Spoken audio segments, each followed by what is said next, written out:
नमस्कार। एनटिभी कोलपुरबाट प्रसारण हुने साइबर क्याफेमा म कार्यक्रम सञ्चालक रेग भण्डारी तपाईँ सम्पूर्ण दर्शकहरूलाई हार्दिक स्वागत गर्दछु। साइबर क्याफे कार्यक्रम मार्फत हामी सूचना प्रविधिका विविध आयाम, डिजिटल शिक्षा, साइबर सुरक्षा तथा आधुनिक प्रविधिको प्रभावकारिता, उपयोगिता बारेमा सर्वसाधारण नागरिकलाई सुसूचित गर्दै अगाडि बढेका छौँ र नागरिकलाई सुसूचित गराउने हाम्रो उद्देश्य रहेको छ। आजको कार्यक्रममा हामीसँग हुनुहुन्छ शिक्षा क्षेत्रमा लामो समयदेखि सक्रिय विज्ञान शिक्षक तथा लेखक, शैक्षिक नेतृत्वकर्ता एम नाथ पौडेल। उहाँ विगत 28 वर्षदेखि शैक्षिक क्षेत्रमा सक्रिय हुनुहुन्छ। हाल बाँकेको श्री त्रिभुवन माध्यमिक विद्यालय कोलपुरमा माध्यमिक तहमा विज्ञान शिक्षकको रूपमा कार्यरत हुनुहुन्छ। उहाँले सहायक प्राध्यापक, सहायक प्रधानाध्यापक र प्रधानाध्यापकको जिम्मेवारी समेत सम्हालिसक्नु भएको छ। उहाँ विज्ञान शिक्षक समाज नेपाल इस्टानका लुम्बिनी प्रदेशका अध्यक्ष तथा केन्द्रीय समितिका सदस्य हुनुहुन्छ। विज्ञान शिक्षामा पुर्याएको योगदान बापत विज्ञान शिक्षक पुरस्कार 2079बाट सम्मानित हुनुभएको छ।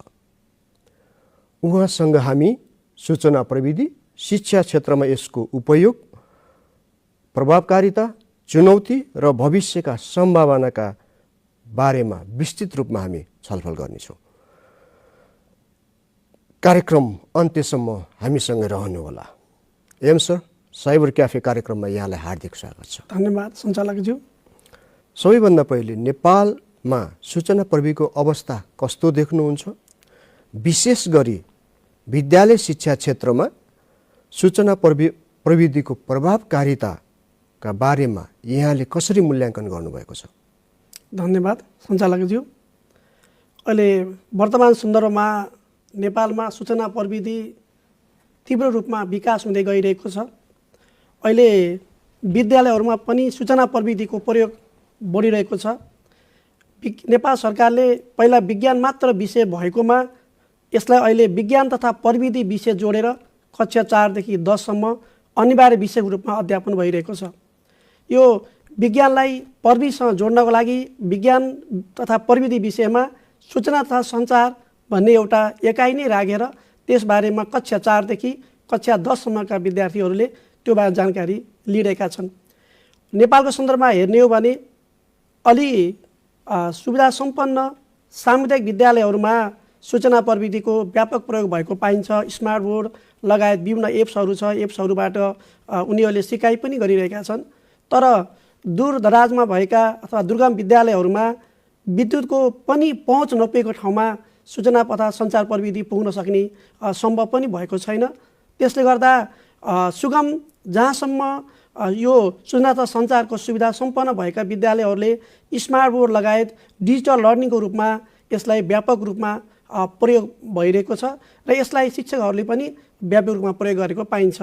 अहिलेको सूचना प्रविधिको समयमा यसलाई नेपालका विभिन्न विद्यालयहरूले यसलाई अङ्गीकार गरिरहेको र अब यसलाई व्यापक रूपमा प्रयोग भइरहेको अवस्था देखिन्छ। हजुरको भनाइमा प्रभावकारी रूपले यो सूचना प्रविधिको शिक्षा क्षेत्रमा प्रयोग भइरहेको छ। हजुर।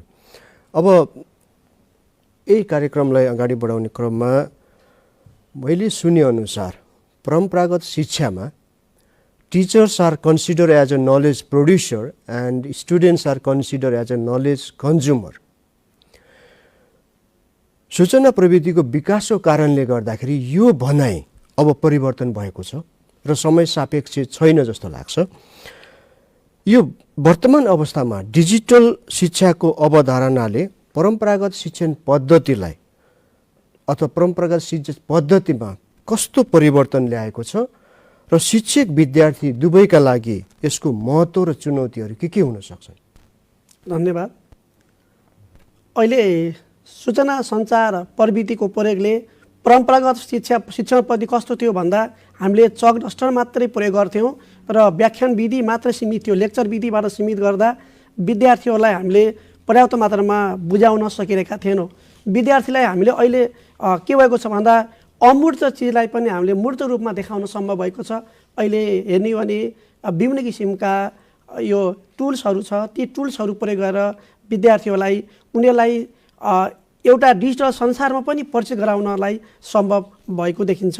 अहिले हामीले कक्षामा पढाउँदा कुनै चित्र बनाएर चित्रको बारेमा उनीहरूलाई बुझाउन खोज्यौँ भने उनीहरूलाई चाहिँ बुझाउन गाह्रो हुन्थ्यो भने अहिले त्यसैलाई एउटा सिमुलेसनको रूपमा एनिमेसनको रूपमा देखायो भने उनीहरूलाई बुझ्न पनि सजिलो हुन्छ। त्यसैले गर्दा जस्तै एउटा रक्त सञ्चार प्रणालीको बारेमा हामीले विद्यार्थीले पढाउँदै गर्दा हामीले चित्र बनाएर देखाउँछौँ, अस्त्र यहाँबाट आउँछ, यहाँ फोक्समा शुद्ध हुन्छ, फोक्सबाट विभिन्न भागमा पुग्छ भनेर हामीले चित्रमा देखाउँछौँ। त्यसैलाई हामीले एनिमेसनबाट देखायो भने विद्यार्थीले के हुन्छ न रगतको प्रवाह कसरी हुन्छ भन्ने कुरा उनीहरूलाई एकदमै सही रूपमा हुन्छ। त्यसले गर्दा यसलाई अहिलेको डिजिटल प्रविधिलाई शिक्षकहरूले पनि व्यापक रूपमा प्रयोग गरेको पाइन्छ। अहिले शिक्षकहरूले पाठको तयारी गर्दा, लेसन प्लान बनाउँदा, आफ्नो कुनै कन्टेन्टहरू खोज्दा उनीहरूलाई सहज भएको छ। साथै विद्यार्थीहरूले पनि एउटा शिक्षकले पढाएको कुरालाई मात्रै उनीहरूले राम्रोसँग बुझेनन् भने पनि उनीहरूले आफूले चाहेको समयमा उनीहरूले विभिन्न किसिमका टुल्सहरू, एआई टुल्सहरू प्रयोग गरेर पनि उनीहरूले आफ्नो चाहेको अनुसार सिक्न सक्छन्। अहिले एआई टुल चाहिँ के भएको छ भन्दा विद्यार्थीको जुनसुकै समय पनि उनीहरूको स्तर अनुसार, चाहना अनुसार उनीहरूलाई सिकाउन सम्भव भएको छ। तर त्यसमा एउटा निर्देशनको कुरा पनि सही दिनुपर्ने हुन्छ। कहिलेकाहीँ त्यसमा दिने प्रम्प्टहरू, निर्देशनहरू सही नभएमा गलत सूचनाहरू पनि आउन सक्छ। त्यसले गर्दा यो विद्यार्थीहरूलाई पनि अहिले विभिन्न किसिमका प्लेटफर्महरू छन्। जस्तै नेपाल सरकारले पनि अहिले एनटिभीबाट र विभिन्न रेडियो माध्यमबाट पनि यो एसीको सिकाइको लागि विभिन्न किसिमका कार्यक्रमहरू सञ्चालन गरेर प्रत्यक्ष प्रसारण पनि भइरहेको छ। साथै एनसिइडीले शैक्षिक जनशक्ति विकास केन्द्रले एउटा युट्युबमा भिडियोहरू पनि राखिदिएर विद्यार्थीहरूलाई जुनसुकै बेला पनि सिक्न सम्भव हुने बनाइदिएकोले गर्दा अहिले सबै कक्षाहरूको कन्टेन्टहरू अहिले हामी डिजिटल लर्निङमा पाउँछौँ। त्यसले गर्दा विद्यार्थीहरूलाई सिक्न सजिलो भएको छ। आफ्नो चाहेको बेला उनीहरूले सिक्न सक्छन्। शिक्षकले पनि पढाएको कुरालाई बुझाउन सजिलो भएको छ। शिक्षकले कक्षामा पढाएको नबुझेको कुरालाई पनि विद्यार्थीहरूले आफ्नो घरमै बसेर उनीहरूले सहिलेसँग बुझ्न सक्छन् र सहज रूपमा सजिलो भएको छ। यसले गर्दा अहिले के छ भन्दा शिक्षकहरूलाई पहिला अध्ययन गर्न गाह्रो हुन्थ्यो भने अहिले कुनै पनि एआई टुल्सहरू प्रयोग गरेर उनीहरूले आफ्नो पढाइलाई अथवा अध्यापन कार्यलाई पनि निरन्तरता दिन पनि सजिलो भएको छ। अहिले विभिन्न खुला विश्वविद्यालयहरू पनि खुलेका छन्। खुला रूपमा पनि शिक्षकहरूले अध्ययन गर्न पनि पाइरहेको छ, उता अध्यापन गर्न पनि पाइरहेको छ र विद्यार्थीहरूलाई पनि आफूले प्रयोग गर्नुपर्ने कन्टेन्टहरूलाई एकदमै राम्रोसँग उत्कृष्ट रूपमा दिनलाई सजिलो भएको छ र नेपाल सरकारले पनि यस्ता विभिन्न किसिमका कन्टेन्टहरूलाई डिजिटल रूपमा चाहिँ प्रयोग गर्दै आइरहेको छ र भविष्यमा अझै यसलाई थप विस्तार गर्दै गर्ने पनि अपेक्षा गरिएको छ। यहाँनिर पहिलेको जुन परम्परागत पद्धति थियो, जुन टिचर या जुन नलेज प्रोड्युसरको रूपमा हेरिन्थ्यो, अब सूचना प्रविधिको टुल अथवा एआई टुलहरूले गर्दाखेरि त्यो भाष्य परिवर्तन भएको छ र फेसिलिटेटरको रूपमा उहाँहरूले काम गरिरहेको अवस्था हो। अहिले वर्तमान अवस्थामा त्यस्तै देखिन्छ। एआई टुल्स एउटा सहयोगको रूपमा मोनिटरको रूपले गर्दा शिक्षक एउटा मोनिटरको रूपमा काम गर्नुपर्ने अवस्था देखिन्छ। किनभने विद्यार्थीहरूलाई अब के सिक्ने भन्दा कसरी सिक्ने भन्नेतिर सिकाउनु अहिले आवश्यक छ। विद्यार्थीहरूले सिक्नलाई कुन प्रक्रिया सिक्दा सजिलो हुन्छ भन्ने कुरालाई उनीहरूलाई सिकाउन सक्यो भने अहिले सिकाइ पनि सहज हुन्छ।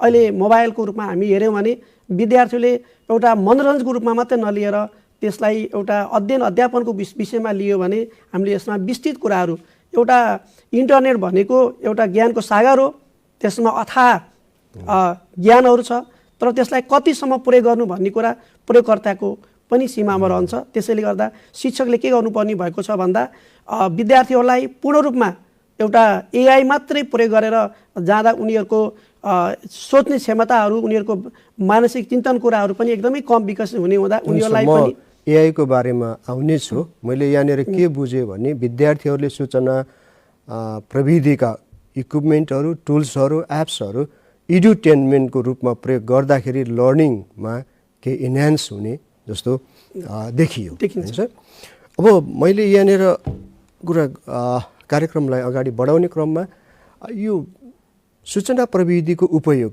विभिन्न क्षेत्रमा विभिन्न तरिकाले विभिन्न उद्देश्यका साथ भइरहेको छ। साथै यो सूचना प्रविधिको उपयोग विज्ञान शिक्षामा अथवा अन्य विषयमा कसरी भइरहेको हजुरको अनुभवमा पाउनु भएको छ? यसलाई विज्ञान शिक्षामा को कुरा गर्ने हो भने सर्वप्रथम विज्ञानकै कुरा गर्छु। जस्तै अहिले हामीले अन्तरिक्षमा ग्रहहरूको बारेमा तारामण्डलको बारेमा अध्यापन गर्नु पर्यो भने हामीले एउटा लेक्चर विधिबाट मात्रै देखाउन सक्थ्यौँ। अहिले विभिन्न किसिमका गुगल स्काई लगायत यस्ता एप्सहरू छन्, सफ्टवेयरहरू छन्। ती सफ्टवेयरले के भएको छ भन्दा उनीहरूलाई यहीँबाट ग्रहहरूको चाल, अन्तरिक्षमा तारामण्डल कसरी रहेका छन् भन्ने कुरालाई हामीले सजिलैसँग देखाउन सम्भव भएको छ। अहिले विभिन्न किसिमका सिमुलेसन छन्, जस्तै एउटा फेड सिमुलेसन भनेर हामीले पाउँछौँ, टुल्स छ। फेड सिमुलेसनबाट हामीले विज्ञानमा रासायनिक प्रतिक्रिया होस् अथवा जुनसुकै कुराहरू होस्, कुनै पनि नियम सिद्धान्तहरू होस्, न्युटनको चाल सम्बन्धी नियम कुराहरू होस् अथवा अन्य पास्कलका नियम कुराहरू होस्, जुनसुकै सिद्धान्तहरूलाई पनि हामीले के गर्न सक्छौँ भन्दा विद्यार्थीहरूलाई एउटा भर्चुअल ल्याबबाट शैलीसँग उनीहरूलाई प्रत्यक्ष रूपमा सिकाउन सकिन्छ। यस्ता सूचना सञ्चार प्रविधिका जुन टुल्सहरू छन्, टुल्सहरूले विज्ञानको क्षेत्रमा शिक्षकहरूलाई अध्यापन गर्नको लागि एउटा विषयवस्तुको व्याख्या मात्रै गरेर जानुभन्दा हामीले यसलाई प्रत्यक्ष रूपमा उनीहरूले आफूले अनुभव गर्ने, देख्न सक्ने, सहजै उनीहरूले बुझ्न सक्ने हुनाले यो सिकाइ दीर्घकालीन रूपमा हुन गएको छ, जसले गर्दा सिकाइलाई एउटा उनीहरूलाई पनि चाखलाग्दो रूपमा एउटा हामीले घोकन्ते विद्याको रूपमा रहँदा उनीहरूलाई के छ, शिक्षकले कक्षामा पढाउने मात्रै गर्दा उनीहरूलाई याद गर्न गाह्रो हुन्थ्यो। अहिले शैक्षिक सामग्रीले प्रयोग गर्दा के हुन्छ, उनको सिकाइ क्षमता पनि, स्मरणशक्ति पनि बढ्छ।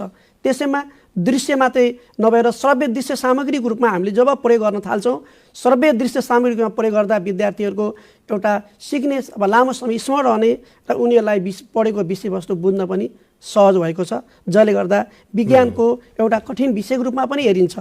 तर विज्ञान हामीले के छ भन्दा प्रयोगात्मक हामी साधन प्रयोग गर्दा जोखिमहरू पनि छ। नेपालमा सबै विद्यालयहरू आर्थिक रूपमा सम्पन्न पनि छैनन्। आर्थिक सम्पन्न नभएका विद्यालयहरूमा प्रयोगात्मक सामग्रीहरू प्रयोग गर्न अलिकति कठिनाइ पनि छ र विद्यार्थी सङ्ख्या धेरै भएको ठाउँमा हामीलाई गाह्रो पनि हुँदा यो भर्चुअल ल्याबबाट देखाउँदा एउटा जोखिम पनि न्यून हुने, उनीहरूलाई प्रत्यक्ष रूपमा अवलोकन गराउन सकिने हुँदा यसले विज्ञान शिक्षालाई पनि सहयोग भएको छ। साथै अन्य विषयलाई पनि विभिन्न विषयका डिजिटल लर्निङ सामग्रीहरू प्रयोग गरेर स्मार्ट बोर्डहरू धेरै विद्यालयमा स्मार्ट बोर्डहरू पनि जोडिएका छन्। अहिले पावर पोइन्ट शिक्षकहरूले आफै निर्माण गरिरहेको छ, शिक्षकहरूले आफूले ज्ञानहरू आर्जन गरिरहेका छ, उनीहरूले सिकिरहेका छन्। विभिन्न किसिमका च्यानलहरूमा जोडिएर अहिले एउटा विभिन्न किसिमका संस्थाहरूले पनि यसमा शिक्षकहरूलाई सिकाउने काम पनि गरिरहेका छन्। सर, यसमा हजुरले भनेअनुसार यो जुन फेड सिमुलेसनको कुरा गर्नुभयो, यस्ता टुलले गर्दाखेरि अब हामीले ठुलो इन्फ्रास्ट्रक्चरमा पूर्वाधारमा खर्च नगरेर पनि विद्यार्थीले प्र्याक्टिकलका नमुनाहरू दिन सकिन्छ भन्ने जस्तो लाग्यो। र अरू यस्ता थुप्रै टुलहरू केही छन्? थुप्रै टुलहरू छन्। अब जस्तै गुगल स्काई छ। हजुर, गुगल स्काईबाट के छ भन्दा हामीले तारामण्डलहरू अथवा आकाशमा भएका कुरा विभिन्न किसिमका ग्रहहरूलाई पनि हामीले यहीँबाट प्रत्यक्ष रूपमा हामीले हेर्न सक्छौँ। त्यस्तै स्टेडियम पनि छ, त्यसले पनि त्यही सम्बन्धी कुराहरू गर्छ। अहिले विभिन्न किसिमका अहिले सफ्टवेयरहरू जुन डेभलप भएको छ, मोबाइलबाट नै हेर्न मिल्छ। जस्तै अहिले पेरियोड टेबलको बारेमा पनि हामीले अध्ययन गर्नु पर्यो भने एउटा एप्सबाट हेऱ्यो भने त्यो तत्त्वको बारेमा सम्पूर्ण विस्तृत विवरण हामीले हेर्न सक्छौँ। यस्ता थुप्रै टुल्सहरू अलि विकास भएका छन्। यति नै टुल्सहरू भन्न सकिने अवस्था छैन। जतिसुकै टुल्सहरू पनि हामी प्रयोग गऱ्यौँ भने अब कतिपय टुल्सहरू फ्री रूपमा दिएको छ, कतिपय टुल्सहरू हामीले किन्नुपर्ने पनि हुन्छ। तर अहिले केही टुल्सहरू जति पनि हामीले प्रयोग गरे पनि केही मात्रामा त फ्रीमै दिएको छ। त्यसले गर्दा हामीले विभिन्न कुराहरू तिनै टुल्सहरूबाट हामीले खोज्न र प्रयोग गर्न सजिलो भएको छ। अब सूचना प्रविधिको व्यापक उपयोग र परिवर्तन विकासले गर्दा विभिन्न क्षेत्रमा अहिले जेनेरेटिभ एआईको कुराहरू बढी आइरहेको छ अथवा कृत्रिम बौद्धिकताको कुराहरू बढी आइरहेको छ र यो प्रविधिले कृत्रिम बौद्धिकताले गर्दाखेरि विभिन्न क्षेत्रमा विशेष त शिक्षा क्षेत्रमा निकै चुनौती रहेको छ भन्ने कुराहरू आइरहेको छ र जसले गर्दाखेरि विद्यार्थीले शिक्षकलाई भनेका कुराहरू तुरुन्तै थाहा पाइने अथवा त्यसका जेनेरेटिभ एआईबाट विद्यार्थीले नयाँ कुराहरू तुरुन्तै सिक्न सक्ने पनि एउटा फाइदाको कुरा हेरिएको छ भने त्यस्तै चुनौतीहरू टिचरलाई शिक्षकलाई बढेको अथवा त्यसको रेस्पोन्स गर्न नसक्ने अथवा क्रिएटिभिटीहरू कम गर्ने भन्ने कुरा आइरहेको छ। तपाईँले यो कृत्रिम बौद्धिकतालाई शिक्षामा कसरी सदुपयोग गर्दा र कस्ता कस्ता चुनौती छन् र यसलाई कसरी हामीले सही सदुपयोग गर्न सक्छौँ जस्तो लाग्दछ? अहिले विश्वभर व्यापक रूपमा चर्चा रूपमा रहेको एआई टुल्सहरूले पक्कै पनि यसले शिक्षामा पनि प्रभाव पारेको छ। शिक्षा क्षेत्रमा भन्ने हो भने एआई टुल्सहरू प्रयोग गरेर विद्यार्थीलाई शिक्षकले कुनै होमवर्क दियो, कुनै प्रोजेक्ट वर्क दियो भने उनीहरूले आफ्नै पुरै हुबहु उनीहरूले एआई टुल्स प्रयोग गरेर पनि गर्न सक्ने अवस्था छ। त्यसले गर्दा हामीले के गर्नु पर्यो भन्दा विद्यार्थीहरूलाई एआई टुल्स प्रयोग गर्न हुँदैन भनेर हामीले भन्न सक्ने अवस्था पनि छैन। किन भन्दा अहिले विश्वमा व्यापक रूपमा एआई टुल्सहरूको प्रयोग पनि भइरहेको छ। त्यसले गर्दा विद्यार्थीले हामी के गर्नु पर्यो भन्दा उनीहरूलाई त्यस्ता विशेष कुराहरूलाई मात्रै उनीहरूलाई एआईबाट हामीले हेल्प गर्ने, कतिपय कुरा त्यहाँबाट अध्ययन गर्ने कुराहरूलाई हामी गर्न सक्छौँ।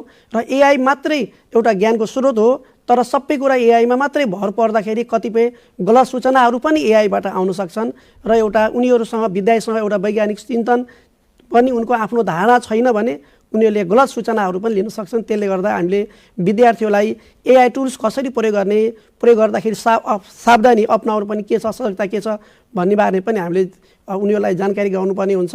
र एआई टुल्स प्रयोग गर्दा उनीहरूलाई सहजता भएको छ, उनीहरूलाई सहिलो पनि भएको छ। तर टोटली पूर्ण रूपमा एआई टुल्सलाई मात्र प्रयोग गरेर, जस्तै शिक्षकले एउटा होमवर्क दियो, होमवर्क दिँदाखेरि उनीहरूले त्यसैबाट एआई नै प्रयोग गरेर गरिदियो भने उनीहरूको बौद्धिक क्षमता घट्न जान्छ। अहिले सम्पूर्ण हामी एउटा एआईलाई हामीले दास बनाउने होइन कि हामी एआईको दास बन्न जान्छौँ।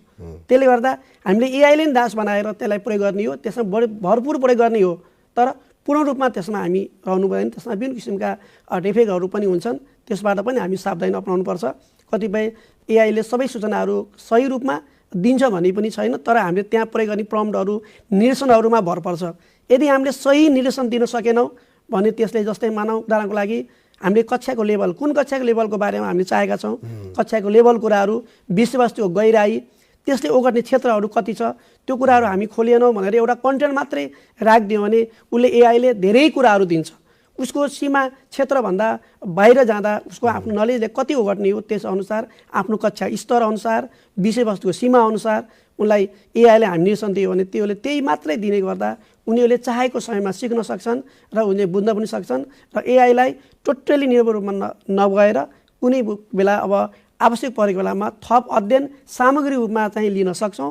तर पूर्ण रूपमा एआई मात्रै भर पर्यो भने अहिले विद्यार्थीको बौद्धिक क्षमता पनि कम हुने, उनीहरूले सोच्ने क्षमता पनि कम हुने हुँदा हामीले विद्यार्थीहरूलाई यसलाई प्रयोग त गर्ने, तर एउटा आवश्यकता मात्रै प्रयोग गर्न भन्नको लागि हामीले त्यस्तो किसिमबाट प्रेरित गर्न आवश्यक छ।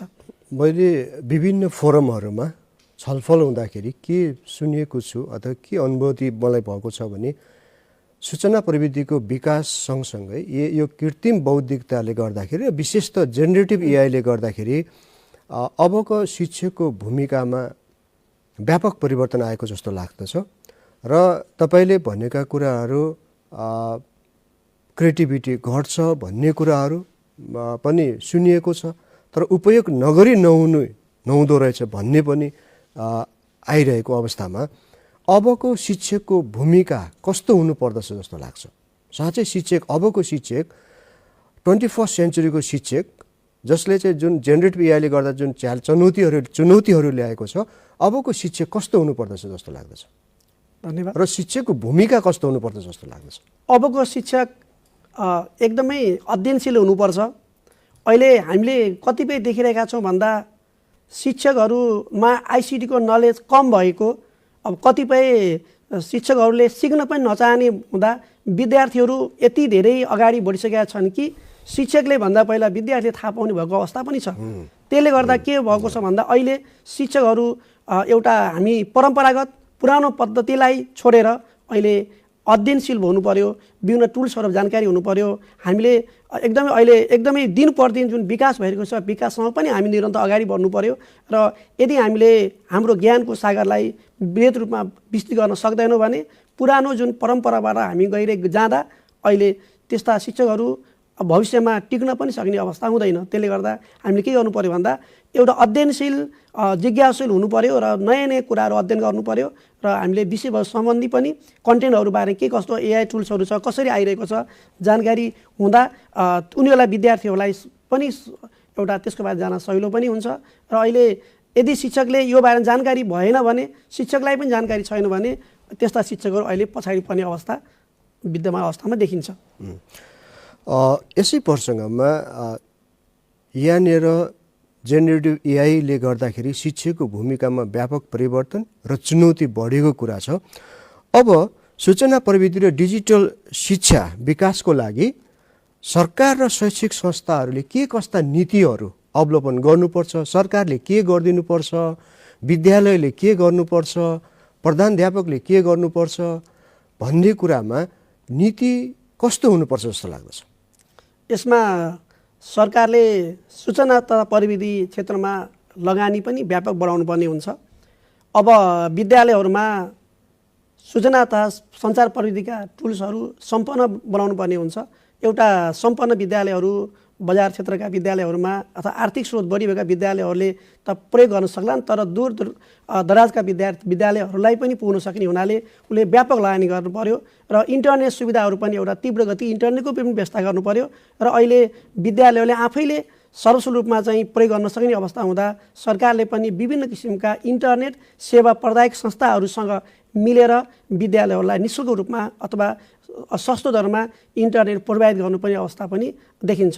साथै विद्यालयहरूले पनि विभिन्न विश्वविद्यालयहरू छन्, जस्तै नेपालगञ्जमा लुम्बिनी प्राइभेट विश्वविद्यालय छ, उसले पनि यो आइटीको क्षेत्रमा एउटा काम गरिरहेको छ, एउटा विद्यार्थीलाई अध्यापन गरिरहेको छ भने त्यस्ता विद्यालयसँग पनि सरकारले सहकारी गरेर र विद्यालय सहकारी गर्यो भने पनि एउटा विद्यालयहरूमा हामीले विद्यार्थीहरूलाई एआई टुल्सको बारेमा अथवा त्यस बारेमा पनि बढी हामी जानकारी गराउन सक्छौँ। र सरकारले पूर्ण रूपमा एउटा तालिम मात्रै पनि प्रोभाइड गरेर मात्र पनि पुग्दैन, साधन सम्पन्न पनि हुनु पर्यो। अहिले कतिपय ठाउँमा हामी के देखिरहेको छौँ भन्दा साधन छ, शिक्षकहरू तालिम प्राप्त छैनन्। कुनै ठाउँमा के देखिन्छ, साधन छैनन् तर शिक्षकहरू एउटा दक्ष छन्, उनीहरूले आफूसँग भएको सिप पनि प्रयोग गर्न सकिरहेका छैनन्। त्यसले गर्दा समय सापेक्ष तालिमको व्यवस्थापन गर्नु पर्यो। अहिले प्रविधि भनेको नयाँ कुरा हो, विज्ञानमा प्रविधि विषय, सूचना सञ्चार विषय थपेको छ, पहिला विज्ञानमा थिएन। त्यसले गर्दा अहिले विज्ञान शिक्षकलाई पनि यो चुनौतीको रूपमा रहेको छ। अहिले यसै सन्दर्भमा म विज्ञान शिक्षक समाज नेपाल लुम्बिनी प्रदेशको अध्यक्ष भएको हैसियतले लुम्बिनी प्राइभेट विश्वविद्यालयसँग सहकारी गरेर बाँकी जिल्लाका शिक्षकहरूलाई आइसिटी सम्बन्धी ट्रेनिङ गत वर्षमा तेह्रौँ विश्वविद्यालयका आइसिटी हलमै सञ्चालन गरिएको थियो, जसबाट अहिले विद्यालयहरूमा उहाँहरूले त्यहाँबाट पाएको ज्ञानले गर्दा पनि एउटा सहज भएको छ। यस्तै किसिमको सरकारले पनि यस्तो कुरा अब एउटा कोर्डिनेसन गरेर गर्दाखेरि अलिकति सहज हुन्थ्यो भन्ने जस्तो लाग्छ। यसमा विशेष त नीतिगत कुराहरू गर्नुपर्दाखेरि सरकारवालाहरूसँग समन्वय सहकारी अति जरुरी छ र आगामी दिनमा यस्ता नीतिहरू विश्वविद्यालयमा विद्यालयमा सूचना प्रविधिका नीतिहरू चाहिँ अवलम्बन गर्नुपर्छ जस्तो हजुरको अनुभवमा लागेको। कार्यक्रमको अन्त्यमा सूचना प्रविधिको सही उपयोग मार्फत सफल जीवन निर्माण गर्नका लागि विद्यार्थी, अभिभावक तथा सर्वसाधारण नागरिकलाई तपाईँ के सन्देश दिन चाहनुहुन्छ? अहिले सूचना सञ्चार प्रविधिले अब शिक्षक रूपमा हेर्ने भने व्यापक रूपमा प्रयोग भएको पाइन्छ। जस्तै एउटा विद्यालयमा अहिले यो कोरोना आइसकेपछि एउटा कोभिडले सूचना तथा सञ्चारमा धेरै प्रगति मारेको देखिन्छ। अहिले त्यो बेलामा भर्चुअल माध्यमबाट क्लासहरू सञ्चालन भए, मूल्याङ्कन गरी गुगल क्लासरुमहरूबाट उनीहरूलाई होमवर्क दिने कामहरू पनि भयो। त्यसले गर्दा के हो भन्दा विद्यार्थीहरू घरमै बसेर पनि उनीहरूले सिक्ने अवसर पाएको हुनाले एउटा कोभिड एउटा महामारी रूपमा भए तापनि यसले एउटा सूचना तथा सञ्चार प्रविधिलाई अगाडि लैजानलाई पनि यसले प्रेरित गरेको छ। र यसले गर्दा अहिले हामीले गुगल विभिन्न किसिमका प्लेटफर्महरू छन्, जुमहरू छन्, एउटा गुगल मिटहरू छन्, यस्तोबाट हामी धेरै जसो जोडिएका थिएनौँ र परिचित पनि थिएनौँ।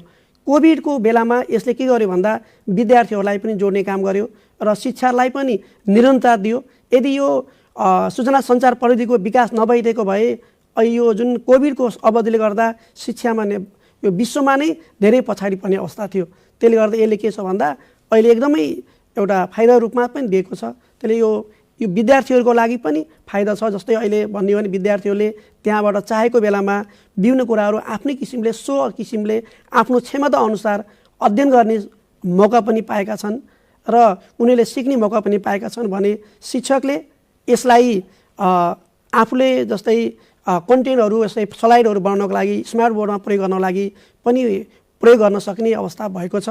र जुन प्रविधि छ एउटा अभिभावकले पनि के गर्नु पर्यो भन्दा विद्यार्थीहरूलाई आफ्ना बालबालिकाहरूलाई भनौँ मोबाइल हेर्नलाई वञ्चित गराउन पनि भएन, उनीहरूलाई खेल हेर्नुतिर अथवा मनोरञ्जन गर्नुतिर नलाएर त्यसमा भएका विषयवस्तुहरू अहिले भन्यो भने नेपाल सरकारले शैक्षिक जनशक्ति तालिम विकास केन्द्रले के गरिदिएको छ भन्दा सबै कक्षाका भर्चुअल पाठहरू एउटा भिडियो रूपमा राखिदिएको छ। उनीहरूले त्यहाँबाट हेऱ्यो भने उनीहरू विद्यालय कहिले नगएको बेला अनुपस्थित भएको बेला पनि छुटेका विषयवस्तु पनि उनले पूर्ण रूपमा अध्ययन गर्न सक्ने अवस्था छ। त्यसैले अभिभावकले के गर्नु पर्यो भन्दा आफ्ना छोराछोरीहरूले मोबाइल चलाउँदा के चलाइरहेको छ, के प्रयोग गरिरहेको छ पनि त्योतिर चासो दिनु पर्यो। उनीहरूलाई मोबाइल प्रयोगबाट वञ्चित गर्ने होइन। अहिले धेरै जस्तो अभिभावकको गुनासो विद्यालयमा के आउने गर्छ भन्दा छोराछोरीले मोबाइल मात्र हेर्छ, पढ्दैन भन्ने कुरा गुनासो आइरहेको छ। त्यसले गर्दा उनीहरूलाई मोबाइल नदिएर पनि मानिरहेको छैन। गार्जेनको गुनासोमा त्यही कुरा। तर उनीहरूले के गर्नु पर्ने गार्जेनहरूले विद्यार्थीहरूलाई आफ्ना बालबालिकालाई भनौँ मोबाइल त दिने तर त्यसलाई सीमित रूपमा के सम्बन्धी हो भनेर त्यो सम्बन्धी मात्रै सीमित गर्न सक्यो भने यसले अलिकति सहज हुन्छ भन्ने लाग्छ। धन्यवाद एम सर, अत्यन्तै ज्ञानवर्धक र प्रेरणादायक विचार हामीसँग बाँडिदिनु भएकोमा। दर्शक महानुभावहरू, आजको साइबर क्याफे कार्यक्रममा हामीले सूचना प्रविधि विशेष गरी शिक्षामा सूचना प्रविधिको प्रभावकारिता बारेमा महत्त्वपूर्ण जानकारी प्राप्त गर्नुभयो होला भन्ने आशा लिएका छौँ र आगामी श्रृङ्खलामा सूचना प्रविधि सम्बन्धी अन्य उपयोगी सामग्रीहरू लिएर विषयवस्तुहरू लिएर पुनः उपस्थित हुनेछौँ। धन्यवाद सञ्चालकज्यू। यो साइबर क्याफे कार्यक्रममा मलाई आफ्ना सूचना तथा सञ्चार प्रविधि क्षेत्रमा 2 शब्द राख्ने समय दिनुभएकोमा लुम्बिनी प्राविधिक विश्वविद्यालय रजिस्ट्रारलाई धन्यवाद ज्ञापन गर्दै र नेपाल टेलिभिजनमा यो आउने अवसर प्रदान गरेकोमा नेपाल टेलिभिजनप्रति पनि हार्दिक आभार प्रकट गर्दै त्यस्तै हामीले अहिले हेरिरहेका दर्शक वृन्दहरूलाई पनि सूचना तथा सञ्चार प्रविधि क्षेत्रमा केही जानकारी प्राप्त गर्नु होला भन्ने लाग्छ। यसको लागि समय प्रयोग गराएको म हार्दिक आभार व्यक्त गर्दछु। हस्त धन्यवाद।